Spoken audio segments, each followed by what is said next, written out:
I used to be a repo trader for a French bank. I've been in charge of marketing for the automotive sector. I decided to change job Because I was really passionate by classic cars. I had this passion for cars, and so this is something more behaving with people and shaking hands instead of sending mail. And I've decided to turn my passion into a job.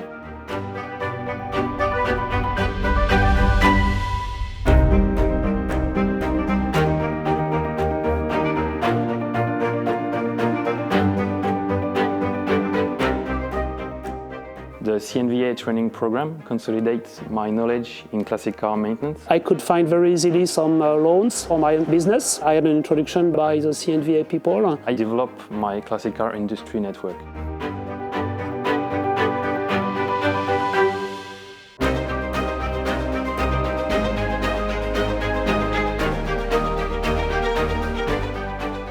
I've opened my company Department Classic 3 years ago. I'm the owner since 3 months of this garage. 3 of my employees came from this training program. I want to have more and more business with classic cars. This is a goal for me.